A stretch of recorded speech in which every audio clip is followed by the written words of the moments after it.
just a few rules. I think will a few ground rules I'll put down here. Uh, so Humayun Bhai will be taking the. I mean, you all know Humayun, or for people who don't know who Humayun is, he's an avid birder, and for almost over 4 decades now. So he's not that old, of course, but he started at a very young age. You make me sound like an octogenarian and when you say I've been birding for 4 decades. What is this? Well, Humayun Bhai, that is out of respect. Old So, experience. yes. Experience So he's been birding for over 4 decades now, and he has a lot of experiences to share with us. Hopefully, in the coming weeks, we would be organizing more with him. Uh, and thank you, Humayun Bhai, for helping us doing this. So, a few ground rules we'll set here is we'll have everyone on mute until Humayun has the Q&A session in between these presentations, which if he wants to open any. So we will be having a few ground rules wherein everyone will be on mute. Anyone has a question, please, that's why I asked you, please raise your hand in the videos. Immediately we will answer that. Okay, and when you're not talking, I'm sorry, when you're not, when, I'm sorry, when you want to talk, please unmute and then talk so that, you know, everyone else one at a time. I think that would be ideal way for us to deal with this. So Humayun, but it's 6:05, so I'm just muting everyone. You might have to unmute yourself, Humayun. So Yeah, I'll do that. share and you can start with your presentation. Thanks, everyone.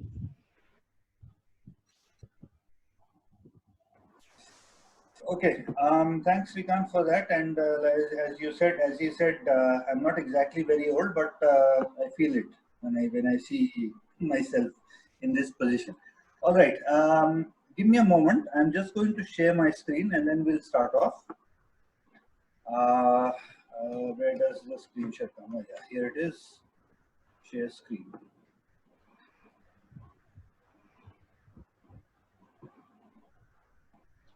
Just a thumbs up, please, when you can see the screen. Yeah, sure.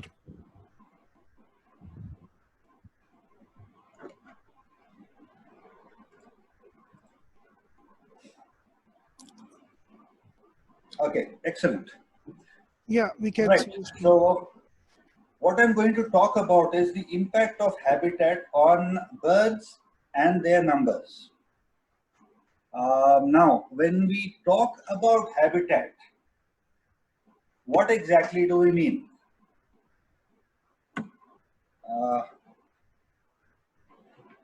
Something went wrong here.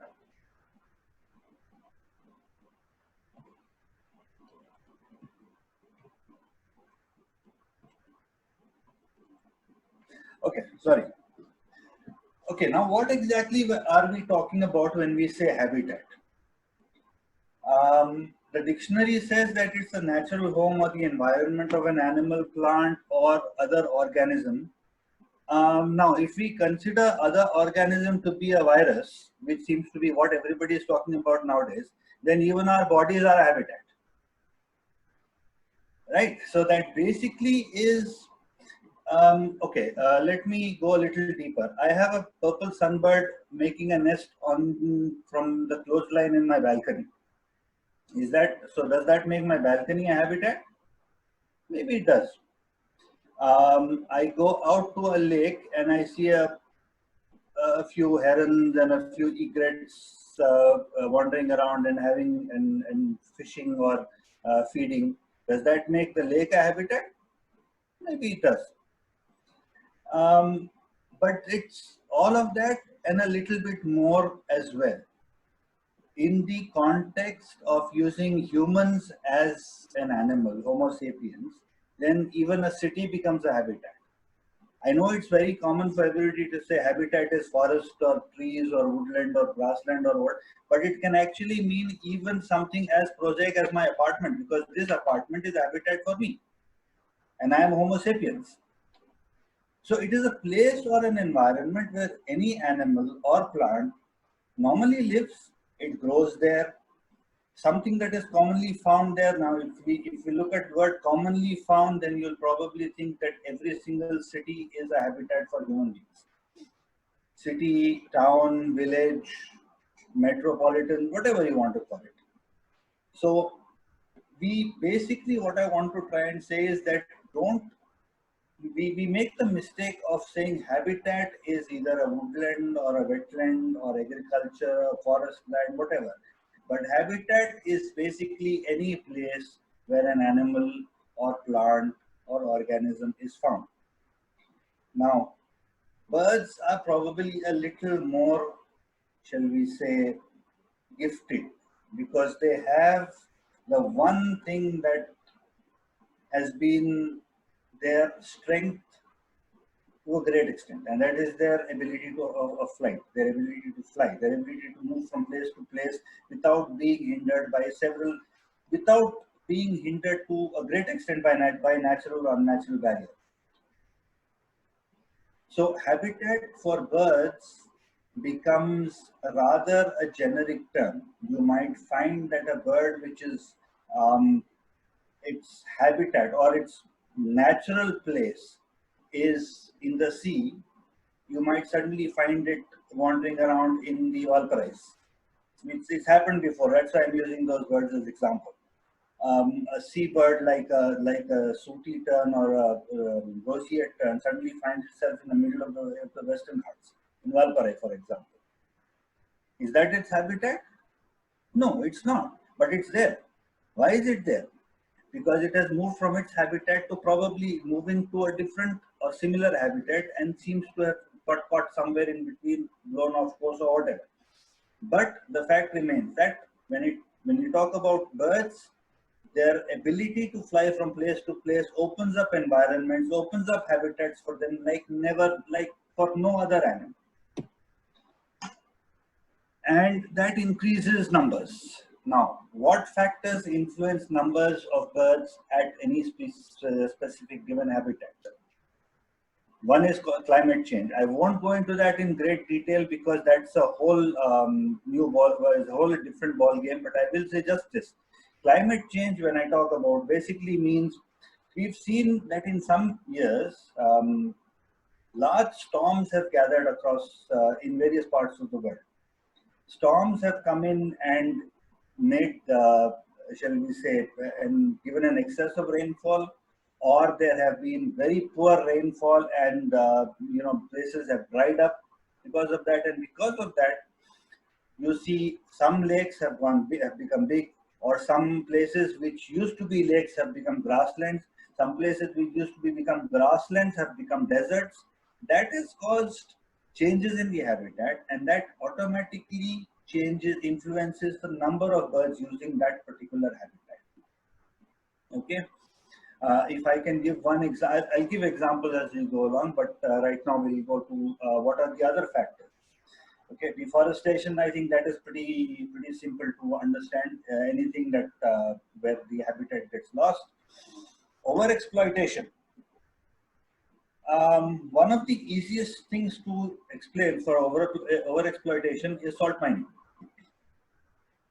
In the Rans and also to a great extent in Pulicat for a long time, there was so much exploitation for salt that it actually changed the entire demography of the region. It changed the place from a salt pan to a freshwater pan. Now, when we say that, we are automatically saying that it has been, the habitat has been changed. Okay, and does that influence numbers? Of course it influences numbers, because the birds or the animals that were using that place for millennia were using it because of the salt that was found there.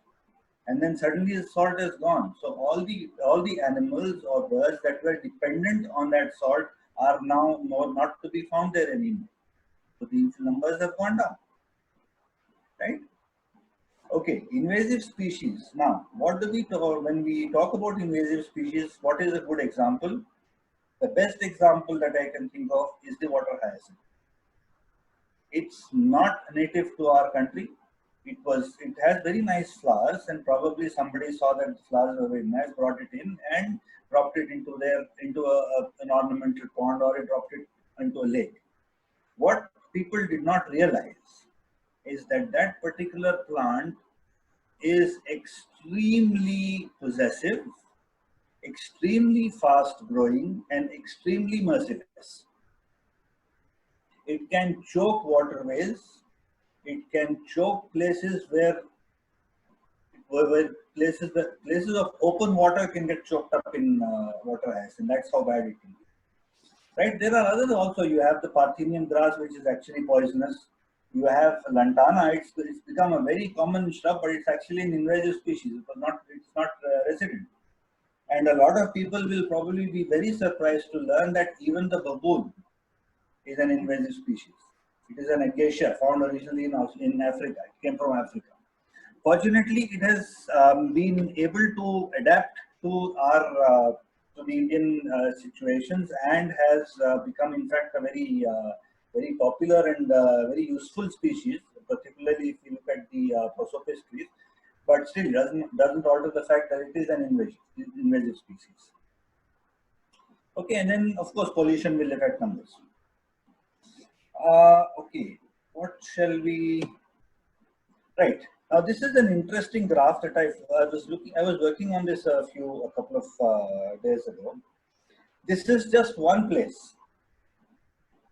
Over the years, I have been doing counts of species, average yearly counts of species, and these are the numbers that I have. Starting from 1982 to 2011. After 2011, I actually about 3 months ago, just before the lockdown started, I visited this place and I saw one species of bird. Okay, but let me put this question. This is a wetland. All right, it's within the city, and right now that wetland still remains. The lake is still there. The water is still there. There is not much hyacinth on the water. But look at the number of species.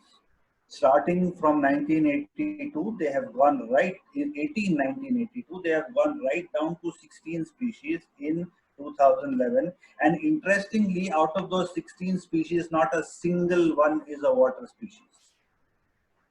Not a single one. For the last 3 years, in fact, there have been absolutely no water birds on that lake. But the lake still remains. Now, the reason for this, I think, there are two or three, oops, I think I went on mute. No, we can hear you. No, we can hear you, Humayun. Okay. Now, the reason for why these species have moved is it's not difficult to see. It's been a combination of factors. One of the most important factors being that it's pollution and the excessive disturbance around this place, which has now made it almost impossible for anybody to be peaceful over here. When I knew the lake in 1982, even before that I knew it, but when I started birding in 1982 at this place, it was a lovely little place. It was surrounded by rocks. It was surrounded by scrub jungle, prosopis trees. A little bit of cultivation used to happen on the far shores, and there was not a single person for miles around. In fact, I once remember there was a small village on the other side of the dam. I had gone there and asked somebody if I could have a cup of tea, and they said, "So far from the city, you won't get any tea, sir. We can offer you fresh milk." So that's how remote it was. But now when I see that place, there is everything there except tea again. But now there's a difference. I can get fresh coffee straight from Coffee Day. I can get excellent food in some of the best 5-star restaurants in the place. There are malls there. There are offices there. There are apartment blocks. There are houses. There is everything there except birds. The natural habitat has all gone. The rocks have been leveled. The water is still there, but the water is completely dead. There is not a single life on that water. There is nothing to show that the water might have fish in it. I don't think there are any fish left in it, in fact. Because if there were something would have been a kingfisher would have been there, or a cormorant would have been there, but there's neither kingfisher nor cormorant in the place. The place is dead. And that is one of the most horrible things to think about, that given a few years, we can actually create a situation where everything disappears. We have that power, and unfortunately we're using that power a little too much.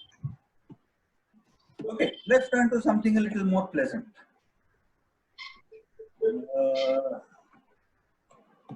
Yeah. But then there is also places where species are, there is a great richness of species in some places. But here we have to be a little careful. Numbers cannot be used as factors. Take for example the excellent habitat of the Namib Desert. Okay, it's barren, it's dry, it's dead. But you move a little further to Botswana. It's also barren, it's also dry. But when the Okavango River starts flowing, then you see how that area comes to life. Okay? But at the same time, it is a large number of species, but not a large number of each species. Please, this is important. Not large number of each species, but large number of different species.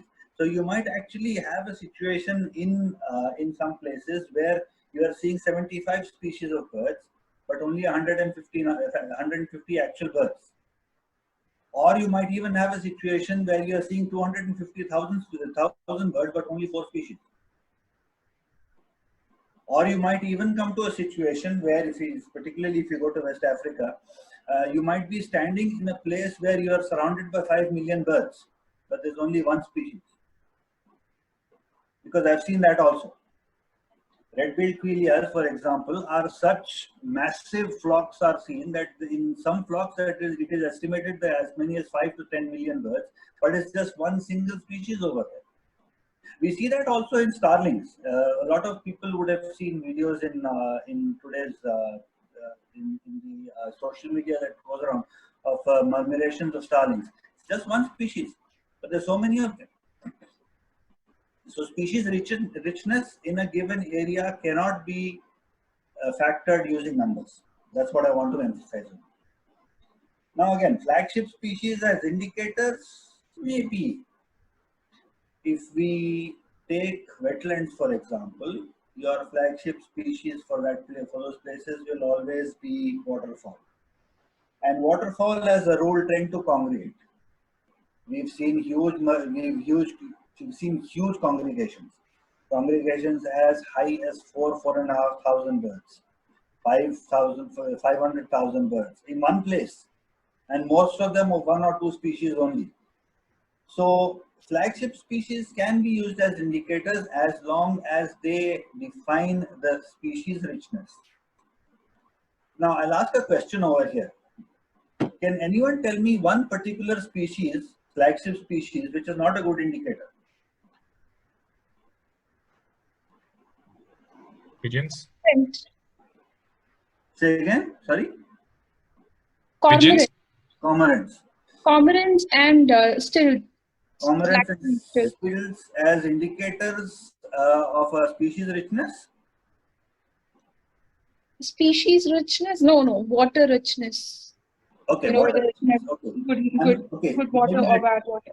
Okay, let me rephrase this question. Flagship species as indicators, not indicating the health of an environment, not indicating the richness of an environment, not necessarily water birds. Okay. Your point is good, cormorants and also the coots. But I am looking at it more in this way. Can you think of a flagship species that is not an indicator? Someone said pigeons. Someone said pigeons? Yeah. I would say it's not I would say it's an indicator of species richness everywhere. Because if we use pigeons as flagship species, we'll have to put them in as flagship species of the city. And yes, they are a good indicator that the cities are very good habitat, but not necessarily for other birds. Yes. YSRK, you wanted to say something, Prasad? How about red-winged bulbul? Red-winged bulbul would be a flagship for which part of which type of habitat? I'm talking about a particular species that is associated only with a specific habitat. Okay, okay, fine. Yeah. Okay. Let's not waste more time. The one I'm Jacanas can thinking be? about, the species I'm thinking about is the Great Indian Bustard. 1 second. Shravan, you were saying something? Yeah, Jacanas I said. Jacanas indicator for a water bird, wetland. Yeah, that's true. True, Shravan. Jacanas completely depend on wetlands, and yes, the presence or absence of jacanas is not necessarily an indicator of the richness of the habitat. But having said that, if there are no jacanas, it might not necessarily mean that the place is not good. It might actually mean that there's no floating plants. Okay. Here we have a situation where if I use the Great Indian Bustard as a flagship. Now the Great Indian Bustard is the flagship species of the grasslands. Now in grasslands, I'll come nearer home. If we look at the Kurnool grasslands around Kurnool, we have if I'm not wrong, the list is about 176 species. If I'm not wrong, I'm trying to just, but it is certainly somewhere in that area. So, but the Great Indian Bustard is not in that list.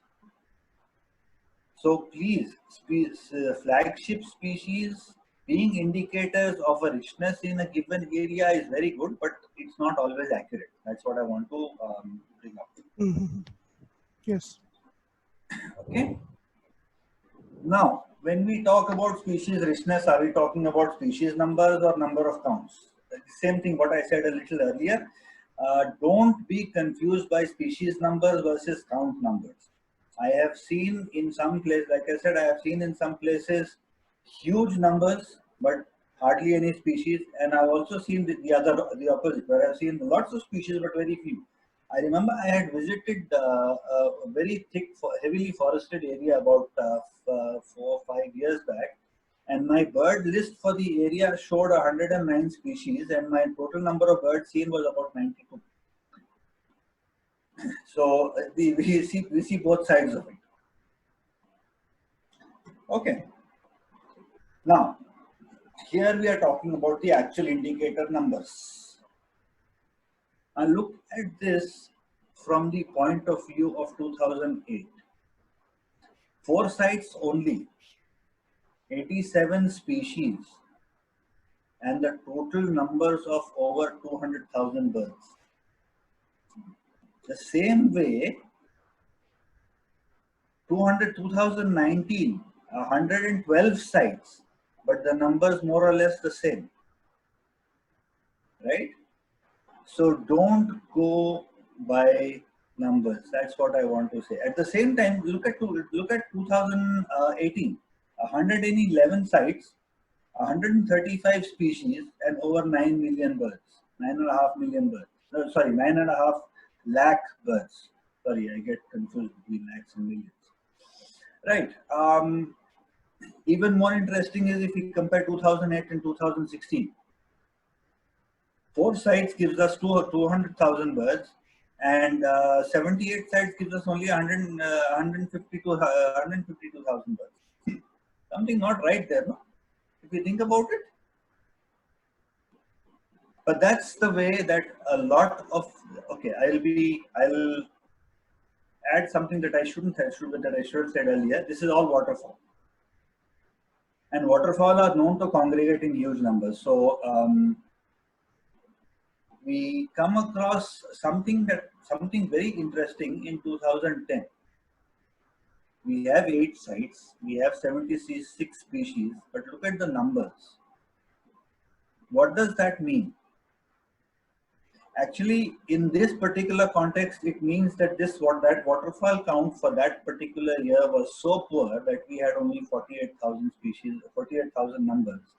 But that is not quite correct, because actually what it means is that the number of sites visited was was far less than what it should have been, and the sites that were visited were those which didn't have large numbers of birds on it. That's probably the reason why. Okay. So again, Srikanth, you're raising your hand. Any question? Please go ahead. Please go ahead. Okay. Right. Let's go on. Now, how was I able to get all this information? One simple word: data collection. And there's a reason for the importance of data, and that is that data for a specific habitat, for example, if you don't know what's there, how are you going to save it? I need to know what is there. If I say I want to protect the Hisarghatta grasslands, for example, what is there in the Hisarghatta grasslands that is important? Right? Now, in some places, records from past are of great importance. Now this needs a little bit of qualification over here, because sometimes the place has already disappeared. Okay, but so why are they important? The importance of records from past is that it doesn't have similar things don't happen in the future. Yeah. We have a magnificent example right in front of us of Manjira. How many people know that Manjira is a lake? Today, if I see Manjira, I will never believe that it was a lake, because it is nothing but a flat field of grass. It has become a grassland from a lake. I need to know that records from the past. I need to know that it used to be a lake once. If I go there for the first time today, I will not believe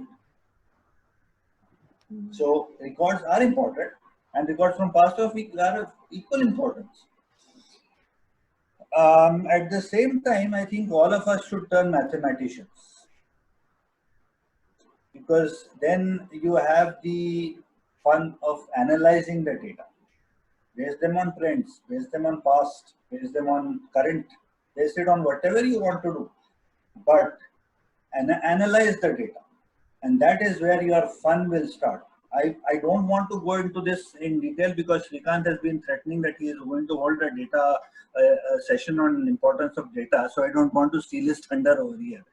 But I'll just, there's a small link at the bottom, URL. If anybody would like to go and look up that, it gives you a little idea of what kind of analysis can be done.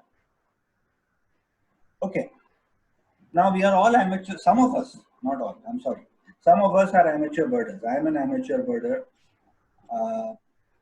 Maybe an old amateur birder, but still an amateur birder.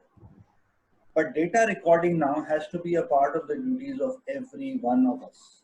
And I think that is important. Not just recording data, but also sharing that data. How do you share it? Share it through publications. Share it through online media. Share it through portals. Share it through birding apps, whatever. But record and report truthfully and accurately, because that is where the importance of data comes in. It's no use having data which is going to lie with you. There's no point. I learned this the hard way, and I'm telling you right now that the data is important out there in the field, so people can use it. Not sitting in my home or sitting in your house. Okay, guys, just give me 1 minute. I just need to break my fast, so I'm just going to have a drink of water. Just give me 1 minute over here. Yeah, sure. Srikanth, in the meantime, if you have the presentation, just copy and paste the link in the chat window so everybody can get that link. Yeah, I'm already doing that. Can you hear me? Yes. Yeah, we can hear you, Srikanth. Okay. Okay, I can do that, I think. Gokul, hang on. Yeah. Now you continue with your presentation once you're ready. Continue, man. By Srikanth will do that. Okay, fine. If Srikanth can do it, that's fine. Okay, now year-on-year comparisons are not recommended. Why not? Why not? We have the answer right here. Do you really want to compare 2009 versus 2010? No, I don't want to. Do I want to compare 2018 and 2019? Again, no, I don't want to. Although the numbers and the species are more or less the same. But at the same time, do not compare year on year. Year on year is not good. Compare it on trends. Base it on trends. Then you'll have a much better, much more accurate idea of what your data is, what you're analyzing, of how you're analyzing. All right. And that's also one of the things, one of this point, the year-on-year comparisons has also been answered in the reflections on a day list presentation that I'm talking about. Okay. Now this is something which is probably going to be a little, shall I say, controversial, but I'm still going to say it. We've talked about protection, we've talked about habitats, we've talked about how data can help us to protect habitats. But do we know that protection can also be counterproductive at times? That's possible. And we have examples. I won't go into too much detail, but the edible nest swiftlet in Southeast Asia was once a Schedule 1 bird.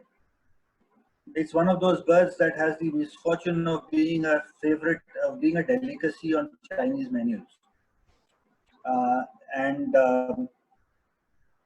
It's the nest of this particular bird is used by a lot of people in Southeast Asia for making medicine, and for apparently it's a very tasty soup. I don't know, I've never had it myself, but I am told. But this bird was mercilessly being persecuted in the Andaman Islands. It nests in large colonies in caves. And there were people who have been harvesting the nests for many, many years in those caves. So much so that the bird became so threatened or so endangered that it was placed on Schedule 1 of the Indian Wildlife Protection Act. But it was found that the birds continued to be persecuted, even though it was on Schedule 1. Of course, anyone caught with them was prosecuted or could be imprisoned or whatever the case may be, fined or whatever. But it wasn't helping the birds. So the Salim Ali Center for Nature Conservation, SACON, took up this thing, and I remember late Dr. Ravi Shankaran was one of the scientists. I had the honor of meeting him a couple of times, and he was telling us about it.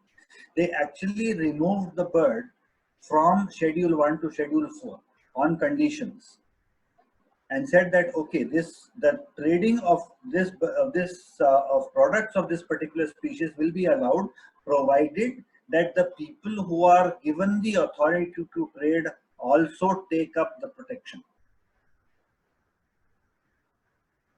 And that helped, because now the people who saw their bird removed from Schedule 1, moved to Schedule 4 so that they could trade in it, now had an added incentive of keeping the place, keeping that protection, permission. So they've been some of the best, most, shall we say, champion protectors of this particular species in the Andamans. In fact, the birds are now moved into two new caves, and those caves are completely sacrosanct. Nobody goes there. Nobody even knows where they are, because the local people haven't told anybody about them. Okay. Now, closer home we have the Rullapadu Great Indian Bustard Sanctuary. When was the last time anybody saw bustards over there? More than 4? My highest was 2. Anyone? More than 4 bustards. When was the last time anyone saw more than 4 bustards at the Rullapadu Great Indian Bustard Sanctuary? भाई एक मिलना मुश्किल हो रहा है, आप 4 पूछ रहे हो. That's the reason I'm asking is because Rullapadu at one time had more than 47 Great Indian bustards. There was a flock of 74 that was seen in a single day, my friend. मैं तो एक देखा हूँ वहाँ पे. Last year गए तो एक भी नहीं दिखा. So far, so as not very far back in 1999, I saw 8. From 8 o'clock in the morning to 12 o'clock in the afternoon. I saw 8. 2 displaying males. Now, the reason I'm saying this is to show you that the Rolapadu Great Indian Bustard Sanctuary, when it was first found, how was it found? BNHS was doing a survey, and they were driving around, and they passed through the grasslands of Kurnool and saw around, I think there were about 20 or 25 GIBs that they saw, the Great Indian Bustards that they saw there. The next day, some people from the at that time it was Andhra Pradesh Forest Department went to that place, and they saw 35 in a single day, and that was one of the largest flocks that has ever been seen in recent times. So what was done, and immediately an area of 6.5 square kilometers was declared as a sanctuary. It was done immediately, overnight, literally. And for a few years it looked fine. There were bustards coming everywhere. They used to be seen outside the sanctuary. The sanctuary also benefited the black buck to a great extent. They started multiplying in leaps and bounds. But then things started to go wrong. Suddenly there were not so many Great Indian bustards coming into the sanctuary. What happened? Now there is a reason for this, and the reason is rather unfortunate. The Rolapadu Sanctuary traditionally has been known to receive bustards mostly from the Nanas grasslands in Maharashtra and in some parts of MP. So although the grasslands of that place and the grasslands where they are, so their source and their destination are safe. But what happens in between? Now the Great Indian Bustard is one of the largest of flying birds. And in India it is the heaviest flying bird known. Heaviest, not largest. Largest is the Saras, but the heaviest flying bird is the Great Indian Bustard. And so it cannot fly for long distances. It has to keep stopping at regular intervals and resting. But unfortunately, in the pleasure or anticipation of having protected the Rolapadu grasslands and of having protected the Nanas grasslands, people forgot that they should have actually done a bit more homework and found out where the birds are stopping along the way, maybe give protection to those little pockets as well, so that the birds could still continue to pass between these two places. And what happened? When they couldn't pass, they stayed in one place, or they moved out, they strayed out. The migratory instinct is very strong. They still have to migrate whether they want to or not. So they moved out, they got killed, they got hit, they were eaten, whatever. They succumbed, and now neither Rolapadu has any bustards nor Nanas has any bustards. And right now it is almost certain, and I am sounding very pessimistic when I say this, but I am absolutely certain that the southern population of the Great Indian Bustard now is extinct. And it has happened in our watch, during our time. Okay, now a little more, maybe move off from these gloomy points and start looking at Ameerpur. The biodiversity heritage site of Ameerpur was probably it still is, I think, to some extent, one of the best known birding areas around the city. Because within the city, you take a walk in the afternoon, you will see about maybe 40-45 species now. But these are figures from before it was made a heritage site and after. I'm not going to say anything, I just let the figures speak for themselves. The year average in 2016 was 73. At any point you take a walk, you'll see at least those numbers. The yearly average in 2017 was 71. Even in 2018 it was as high as 64. But in 2019 it dropped to 56. Now, the reason for this is that the lake itself was not by itself capable of supporting the huge number of waterfalls that were found on it. Think about it. We are talking about nearly 500 to 600 cormorants at any given time.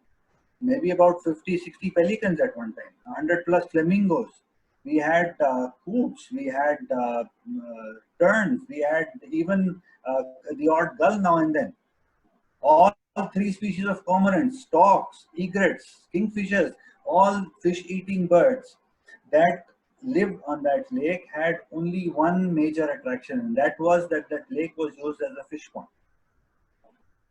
It was being stocked with seed fish. Unnatural stocking. The number of fish was far in excess of what the place could support, and that is what attracted the water birds, because they were having the time of their life. Of course, fishermen didn't like it, that's a different matter, but the birds were there. And even though they were being disturbed by crackers, or they even fell prey to hunting, they were being drowned in fishing nets, they were being caught in nets hung out to dry, everything. In spite of that, the lake continued to support these huge numbers. And why? Simply because of the lake being stocked with fish. But when the lake started being protected, to some extent, the fishermen slackened off, and that caused the population of the fish, the prey, to drop, and that caused a drop in the predators. See, think about how many egrets and cormorants you see in the lake today. Not many. Think about how many storks there are. You see them in the small pond on the other side, but you won't see them on the main lake anymore. And that's simply because there's not enough prey for them, not because the habitat is thin. The habitat is still there. The lake is still pristine. Even it has been protected, no doubt about that. There have been plantations of trees all around. The sand mining has been stopped. The area around the second lake, on the smaller lake, where the rocks and all that, everything is still there. But the numbers are dropping. Why are they dropping? Because one of the things that birds look for in habitat is food. And here the food question comes into the picture. Okay, one last bit, then I'm done. Now, this is the habitat survey data. This is a habitat survey project that was undertaken by members of what is now Deccan Birders, erstwhile Birdwatchers Society. It was undertaken on protected areas, in protected areas around the city. Now you'll notice that the numbers are very strange or very distinctive. I have purposely divided this graph into different colors. The blue color graph talks about natural habitat which has been protected for a long time. You have Chilkur Deer Park, Shamirpet, Vanastali. This is all part of the old Hyderabad landscape, and it has been protected for several years. So the habitat is more or less remained the same. Then you have places like KBR and University of Hyderabad. They also have the same natural habitat, but they have been to some extent changed. Like the University of Hyderabad campus has had places built in it, the buildings and so on. KBR National Park has had the walkways and allowed people to walk inside. So there have been some changes. Indira Park and Sanjeevaiah Park, which are shown orange, they are natural, they are artificial parks, not natural. There is nothing natural about them. Most of them are artificially created. And the last is the zoo, which is actually a mix of different habitats. Okay, now if you look at the national parks, the Chilkur Deer Park, Vanastali and Shamirpet, you will see that Chilkur and Vanastali are more or less have the same number of species, 50 plus. But Shamirpet has shot up to 84. Now this is over a period of 6 months. So the data is fairly uniform. So this is over a period of 6 months. Shamirpet has gone up simply because at that time, and this is a long time ago, this survey was done in 98, if I'm not wrong. Or was it even before that? I forget. Anyway, this was much before 2000. So let me put it that way. Shamirpet at that time had a very huge, very large lake next to it. And that contributed a great deal to the number of birds in the area, and that is the reason why you will see that there's a spike over there with 84 species. University of Hyderabad and KBR have a slight difference.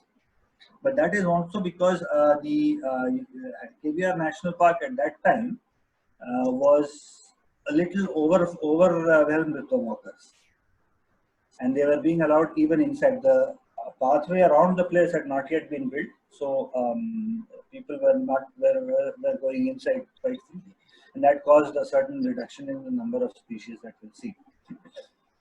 Indira Park and Sanjeevaya Park, it's not difficult to tell why there's a difference, because Sanjeevaya Park always has the Hussain Sagar Lake right next to it. Indira Park didn't.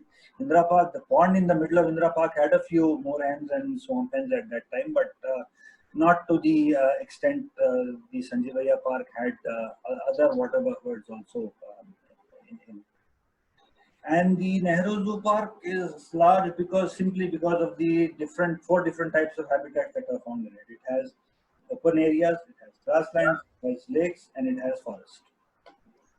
And that's the reason why the number is so high. Number of species, these are all number of species, not actual numbers. Now, the reason I'm showing this or telling you about this is to tie it back to what I said at the very beginning. That number of species or number of birds are entirely dependent on the type of habitat that you have at a specific place.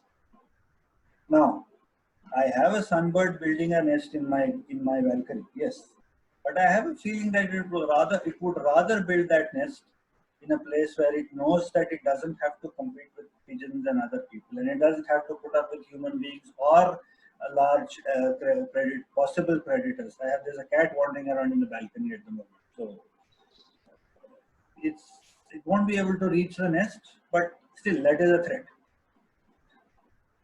And that is one of the reasons, one of the points I'd like to actually end with that habitat should not necessarily mean a place where birds are safe or animals are safe or the organisms that live in it are safe, but a place where they are found naturally. And when they are found naturally, that means having predators, having prey, having food to eat, and also knowing that they can be eaten one day by themselves. And that basically is what it all boils down to. Habitat is about having a place. That's all it is, a place. That's all that I wanted to bring out in this. And that's pretty much all that I have to say. Thank you very much indeed. Thank you. Open to questions. Yeah, thank you, man. I'm just opening the questions, and I have a question myself, actually. Okay, go ahead, Shrikant. Yeah, so I'm just raising my hand for this, as I said. So the question here is, when we were discussing about, if you can go back to your previous slides, protection, about the Aminpur biodiversity site, and about that. Okay, this one? The one above this. One? No, the one before the Aminpur biodiversity site. Yeah, about the next, the one before this, please. Yes. So protection can be counterproductive. In this, one thing, statement or a question, I don't know, but it is not the habitats. Your voice is a little faint. It is not the so it is not the habitats which you're supposed to protect. It is also the flyways for migratory species, which have to be protected for the species to survive. Can we say that? What I'm trying to say over here. To take this old drawer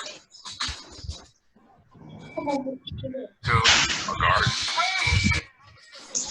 I think everybody can mute themselves unless they have a question. Now everybody is unmuted and there is a lot of disturbance around. You will learn from gardening. Or Shrikant, maybe you can force mute. Maybe Yes. People just raise their hand if they want, and then Shrikant can unmute them. Yeah, I've muted almost everyone. Yeah, let's go ahead.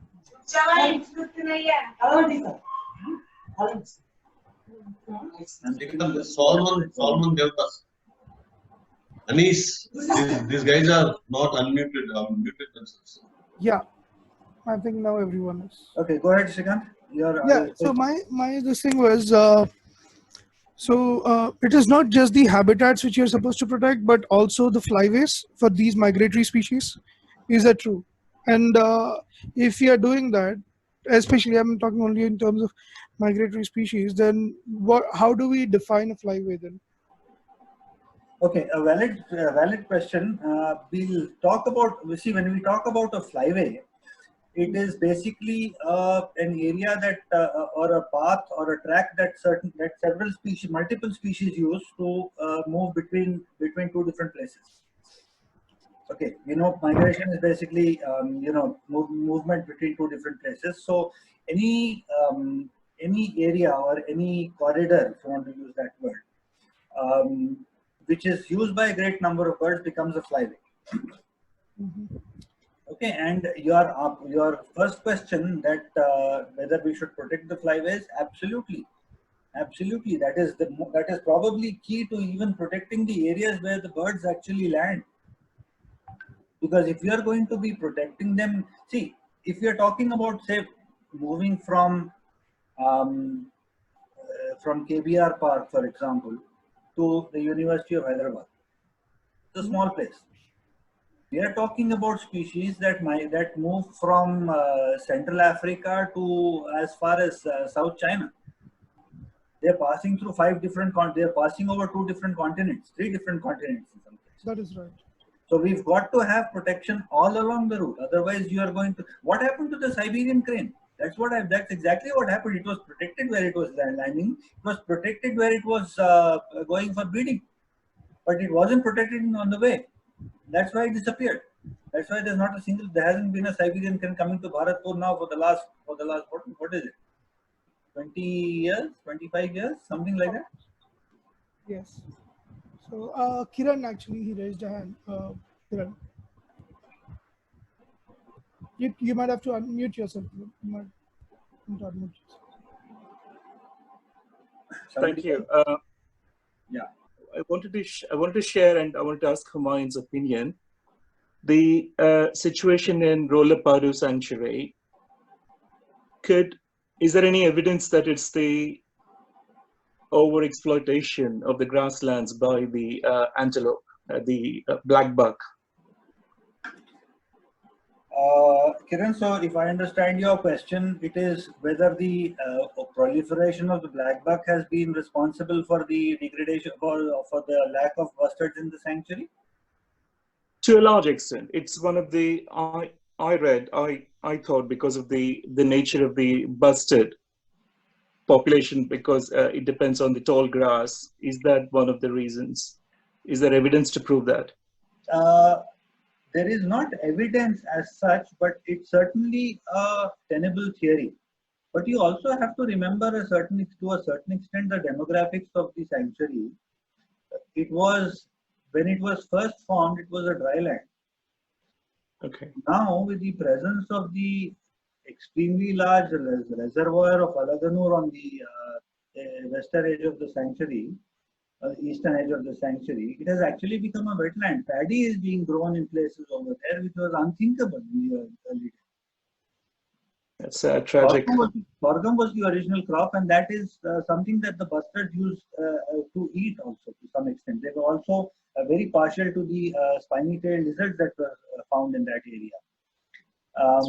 And those, the prey species of the bustard was to a great extent dependent on the dryland crops, which has now given way to wetland crops. So that is one of the things. But yes, it can certainly be argued that because the bustard needs tall grass to be able to make its nest secure, and the fact that there are so many blackbuck in the area prevent the grass from growing too high. It is true, but I don't think it's the only thing. There are multiple factors involved. Of course, it's certainly. But certainly, one thing I can tell you very clearly that currently the blackbuck population is completely out of bounds over there, because there are no predators. There's only one pair of wolves. How much can they keep? How much can they keep down? Bonelli's eagle is known to kill a fawn now and then, and we've seen it in 2 or 3 times. But Really, there's only so much that it can do. Black bugs are like feathered. Black bugs are like rabbits. Given the conditions, they just explode. So Thank you. yeah. Thank you. Anyone else?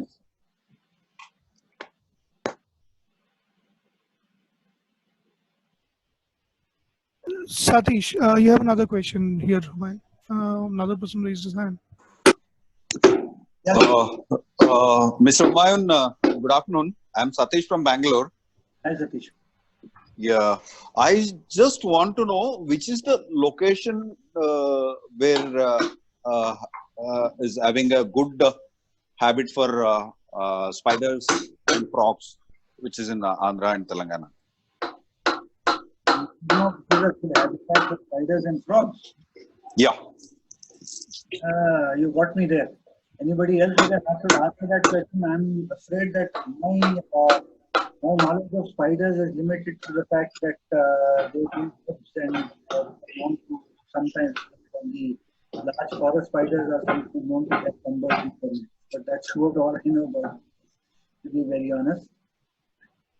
But I think on the whole, all joking aside, I think on the whole you will find that you are talking about two demographically different species, different orders.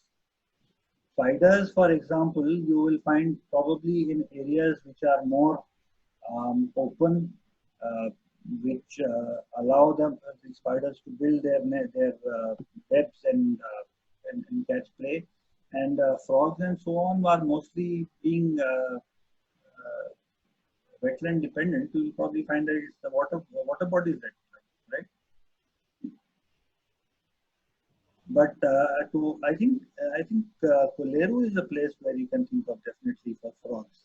I know for a fact that there are 7 or 8 different species of frogs that are from there. And I think the painted frog was also. Was that Koleru? It was there in Koleru, also in Bejur as well. Koleru and Bejur as well. Yeah, right. Oh yeah, Bejur is another place which is very. Yes. But I think I don't know if I've answered your question, Satish, but I think Shravan in this group can help us answer that question. Because them being in research. Regarding frogs, hello. Yeah, Shravan. Yep. Regarding frogs, BNHS regularly conducts these field trips. So in Western Ghats, it is the most suitable habitat for them. You can find different types of species over there. Yeah, and he's more particularly interested in AP and Telangana. So I think some places like Maridmali, or Bejur forest area would be good. Maybe Mostly the moistest places. We can probably take that offline. Yep. Help you know. Mostly the moist places where we can find the frogs. If it is toads, you can find them toads in the dry places also. Yes. And YSRK, I think he had a question. Yes, Srinivas. Oh yeah. Hi Humayun J. I'm Srinivas. Hi Srinivas. Yeah, well, I am quite illiterate about habitat and its conservation. Since you are there for decades, I would like to understand how the conservation was a couple of decades ago and how it changed now in this era of technology. And did you see any changes in trends and improvements? Well, let me answer the last part of your question first, Srini. It's a good question, by the way. And yes, there has definitely, you can definitely see a great deal of awareness coming into people nowadays, which is a good thing.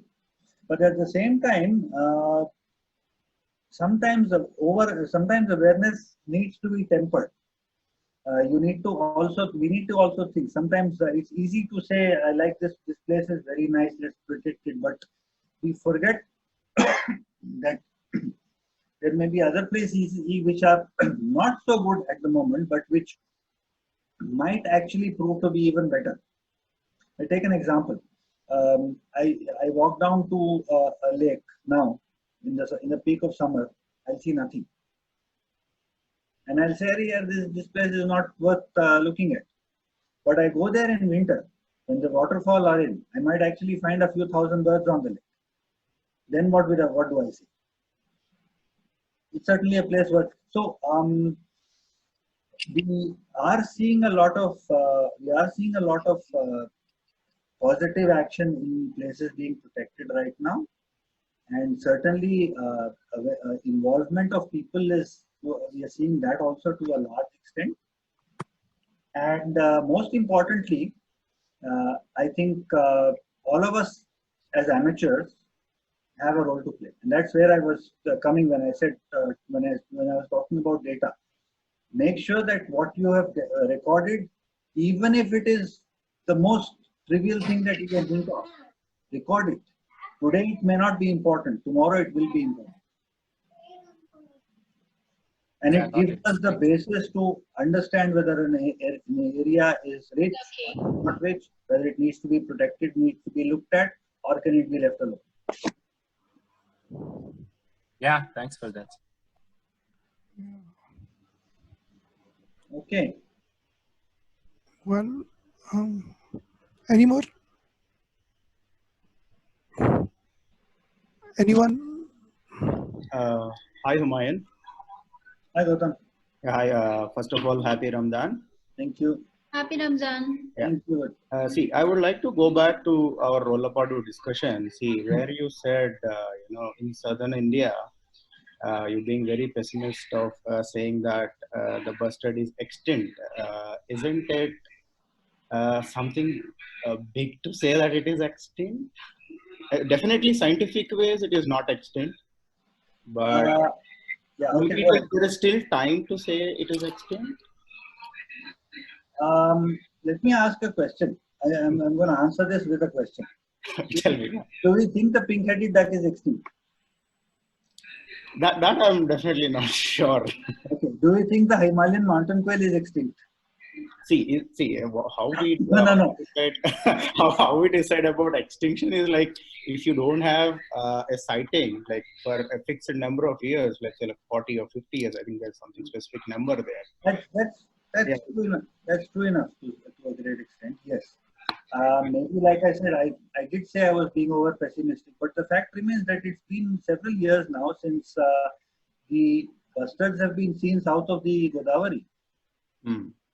I think there's been 1 or 2 sightings in the last couple of years, if I'm not wrong. Not exactly. So in the last 5 years, at least, we have been continuously able to spot 1 GIB, only 1, but at least it's been there continuously sighted for 3 consecutive years that I remember of. And there is information from the forest department that I think last year it laid an egg also, though it was fertile, but there was a instance. Yeah, there was an egg. It was there in the news articles and everywhere as well.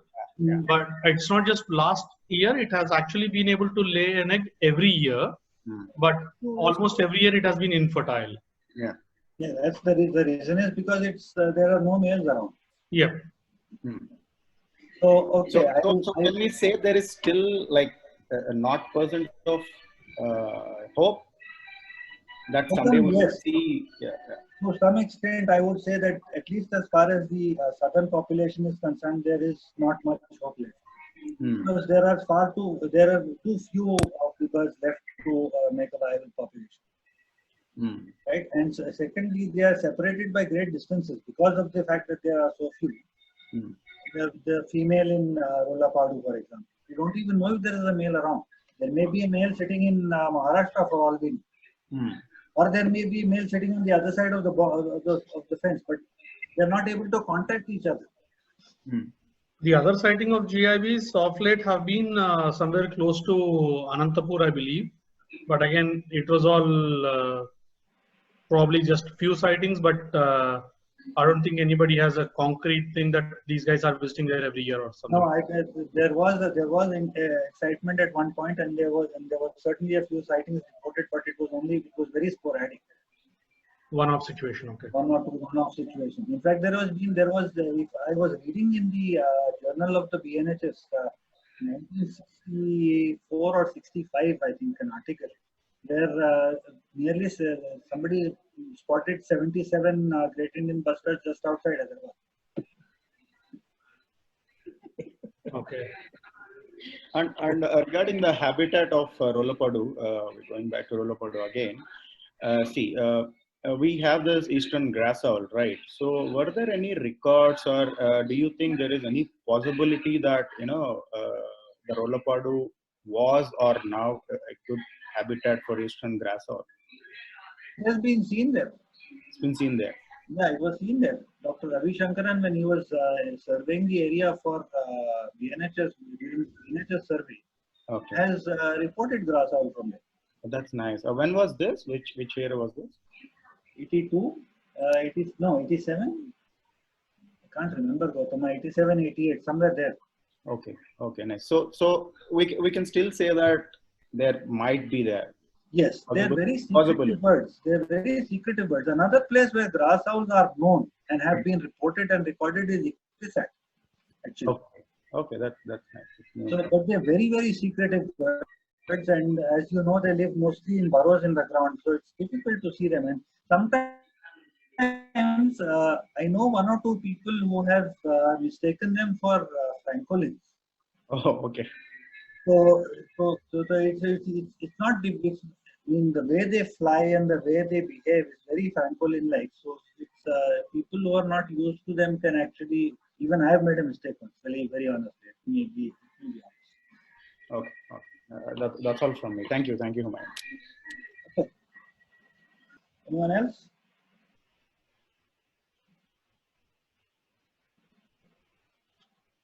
No. Then I think. All right then, Srikanth, over to you. Just a minute. Yeah, sure. One question regarding Aminpur. Will this be one of the reason for the water not to, regularly there used to be fields going on. I mean, the crop cultivation is going on. Used to be like for this season. The farmers used to withdraw water from the tank. Right. Now there is no agriculture, and since the water retained in the water body, the water level hadn't gone down. Correct. Can this be a reason why the birds are not yet? The number has not gone up. Completely, absolutely. That is the reason. That is one of the reasons. When there's too much water, yeah, it's not easy for the wading birds to find food, right? Yeah. You might be able to encourage pelicans or cormorants, but the storks and the herons and the egrets and the waders are all to be in trouble because they can't survive in deep water. Yeah, because last year we had seen even bar-headed geese and the black-tailed godwits. Now Correct. this year they were very less in number. Yeah, I remember when I had gone there for the waterfall camp, there was so much water in there. That time itself, I had said that it's going to be very difficult this year because so much water continues. Could this be one? Yep. If we look back over, when we tend to look back over our own memories. Let's go a little further back over there. Years and years and years and years and years. Even the draining of the lake became a part of nature. Remember that. Even the forest fires that sometimes sweep through some of the forested areas in the olden days are part and parcel of the rejuvenation process. Yeah. They were required because they had become ingrained in the ecology of the place. Yeah. The lake is supposed to drain at a certain time. Yeah. So could this become like, as you said, that was the heading of your slide. Yeah. So conservation need to be done at a particular place. Yeah. Yeah, it is. It is very true. Overprotection can be extremely counterproductive. Yeah. So since after declaring the Aminpur as a heritage site, could this be the result of that? I'm not going to say yes or no to that, but it is certainly a possibility. It needs to be looked at further. I'm not saying that it is, but I'm not also I'm not completely certain. This needs to be looked at in a little more detail than than the details that we have it. Probably in another 2 or 3 years we'll be able to tell. Okay. Thank you. Okay. All right, Srikanth, I think back to you.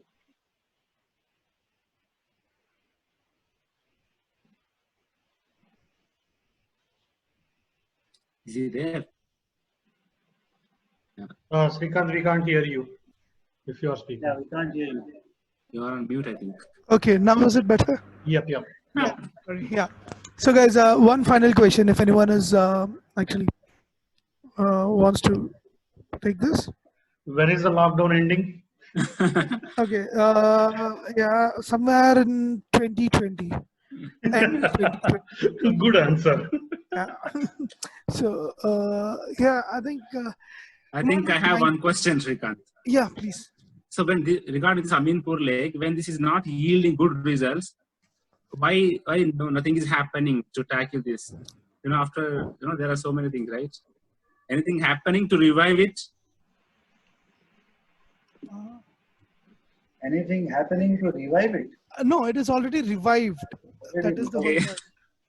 one. No, as you mentioned, after declaring it to a protective area and the water bodies, swirling with so much water, the numbers of species is going down. So anything is happening around it.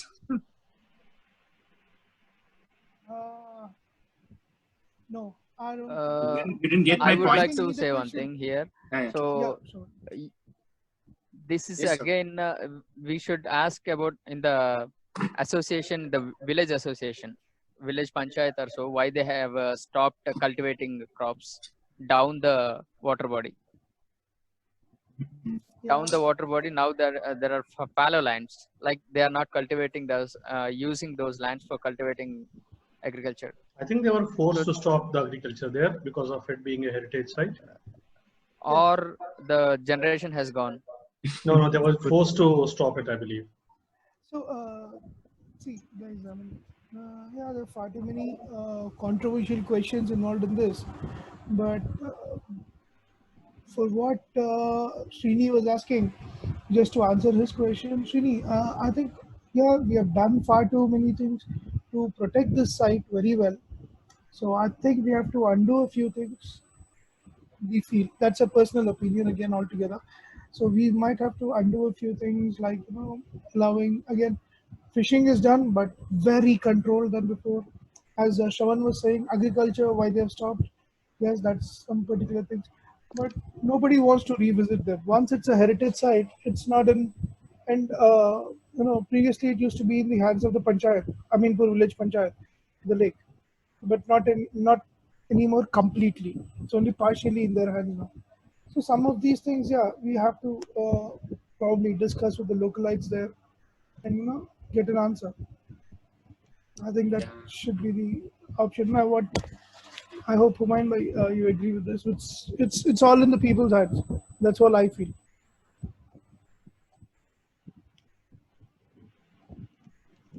Yeah. Okay. So, I think thank you, Humayun bhai. Thank you for taking this talk, and thanks to all the participants actually. Thanks to all the participants for taking time Yes. off listening to a 40-year-old in quarantine. Yeah, for a 4-decade-old birder. So thank you, Humayun. Thanks for that. Thank you, Ryan. And, Thank you, bhai. My pleasure, everyone. Thank you, bhai. Thank you, everybody. It was really nice. Yeah, we also Thank you, have Ryan. Bye. Mrityunjay also joined today. everyone.